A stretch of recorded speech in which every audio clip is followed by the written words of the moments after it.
이번 강의는 프레젠테이션에서 바디 랭귀지 4가지 중 4번째 제스처입니다. 프레젠테이션에서 바디 랭귀지는 프레젠테이션의 성패를 결정할 정도로 중요하므로 특별 기억으로 준비했습니다. 이번 바디 랭귀지의 비법 4회 연속 강의는 여러분에게 큰 도움이 될 것입니다. 바디 랭귀지 중 제스처입니다. 프레젠테이션에서 제스처의 효과에 대해서 설명드리겠습니다. 첫째, 시청 중의 이해를 빠르게 해줍니다. 둘째, 발표자의 메시지를 분명하게 해줍니다. 셋째, 시청 중의 시선을 집중시키게 해줍니다. 넷째, 프레젠테이션 내용이 실증나지 않게 해줍니다. 다섯째, 발표자 스스로에게 자신감을 갖게 해줍니다. 여섯째, 발표자의 확고한 신념을 보여주게 해줍니다. 일곱째, 시청 중의 기억에 남을 수 있게 해줍니다. 이토록 제스처는 프레젠테이션에서 아주 중요한 것입니다. 구체적인 제스처 방법 11가지를 소개하겠습니다. 첫째, 방향을 가리키는 제스처입니다. 발표자가 가슴 앞에서 가볍게 주먹을 쥐고 있다가 스크린상의 목표 쪽으로 팔을 쭉 뻗어 목표 방향을 가리킵니다. 그림과 같죠. 이때 손가락들을 붙인 상태에서 손바닥을 쭉 펴고 손끝은 스크린상의 목표를 향하고 시선은 손끝을 응시합니다. 동시에 손바닥은 시청중을 향하게 합니다. 오른손잡이는 오른손을 사용하고 왼손잡이는 왼손을 사용하는 것이죠. 둘째, 발표자인 나 또는 시청중을 가리키는 제스처입니다. 발표자인 나를 가리키는 제스처입니다. 그림에서 보는 바와 같이 굳게 격려하듯이 오른손바닥을 쭉 펴서 왼쪽 가슴 위에 놓습니다. 왼팔은 아래로 쭉 뻗어서 옆구리에 살짝 붙이죠. 왼손잡이는 반대겠죠. 이때 손가락들 사이는 붙이고 손가락과 팔에는 힘을 줘야 됩니다. 이어서 시청중을 가리키는 제스처입니다. 그림에서 보는 바와 같이 시청중을 향해서 오른팔 또는 두 팔을 뻗습니다. 마이크를 쥔 경우에는 팔 하나를 쓰고요. 마이크가 없는 경우는 두 팔입니다. 손바닥을 위로 향한 상태에서 펴 보입니다. 왼손잡이는 반대겠죠. 이때 손가락들 사이는 붙이고 손가락과 팔에는 힘을 줍니다.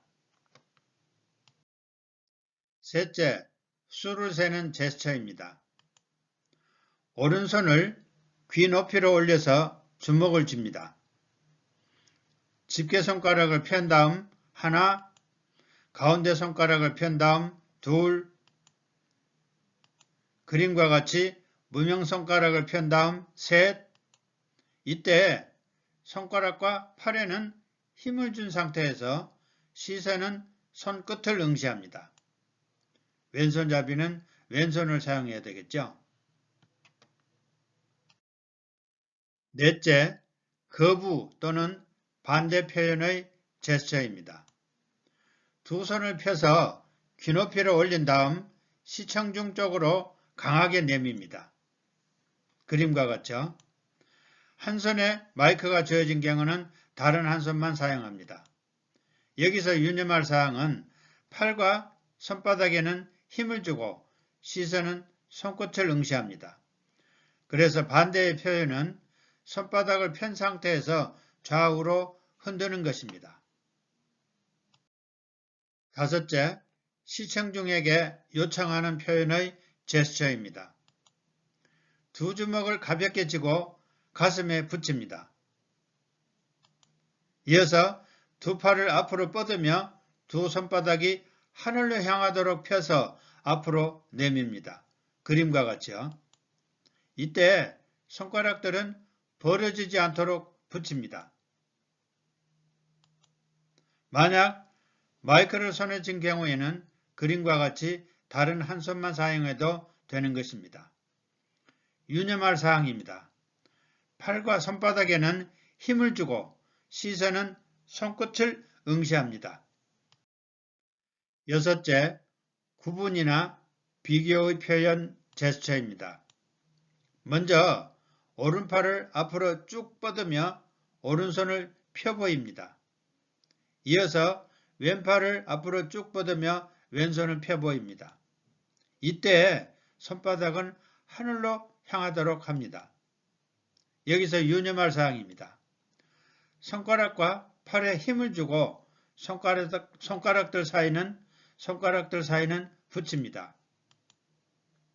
예를 들겠습니다. 여러분, A입니까? 아니면 B입니까? 라는 표현을 제스처로 하겠습니다.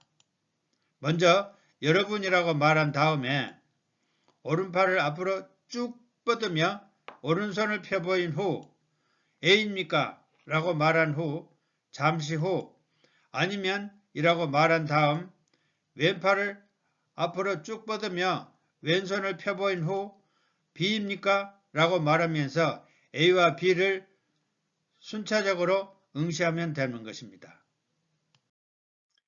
일곱째, 결합을 표현하는 제스처입니다. 두 가지 사항을 하나로 결합시키는 내용을 제스처로 표현하는 경우입니다. 먼저 오른팔을 쭉 뻗어 가슴 높이까지 올립니다. 이어서 왼팔도 쭉 뻗어서 가슴 높이까지 올린 다음에 두 손을 맞잡는 것입니다. 여덟째, 미세하거나 정밀하다는 표현의 제스처입니다. 미세한 양 또는 아주 정밀하다는 내용을 표현할 경우입니다. 먼저 오른손을 눈높이로 들어 올립니다. 이어서 엄지손가락 끝과 집게손가락 끝을 맞붙여서 꼬집는 듯한 동작을 취합니다. 이때 왼손잡이는 왼손을 사용해야 되겠죠. 여기서 유념할 사항입니다. 손가락 끝에 힘을 주고 시선은 손가락 끝을 응시합니다. 아홉째, 넓거나 좁다는 표현의 제스처입니다. 먼저 아주 넓다는 표현의 제스처입니다. 두 팔을 앞으로 쭉 내밀어 손바닥을 맞닿게 합니다. 이어서 두 팔을 양옆으로 벌리는 동작을 취합니다. 이윽고 양옆으로 벌려진 손을 한 번씩 봅니다. 여기서 유념할 사항입니다. 손가락들 사이는 최대로 벌려서 쭉 펴고 부채살이 펼쳐진 모양을 해야 합니다. 이어서 아주 좁다는 표현의 제스처입니다. 먼저 두 팔을 양옆으로 벌리게 하고 이어서 두 팔을 앞으로 모으되 두 손바닥 사이의 간격이 약 10cm가 되게 멈춥니다. 이윽고 눈은 두 손바닥 사이를 응시합니다. 열 번째, 크거나 작다는 표현의 제스처입니다.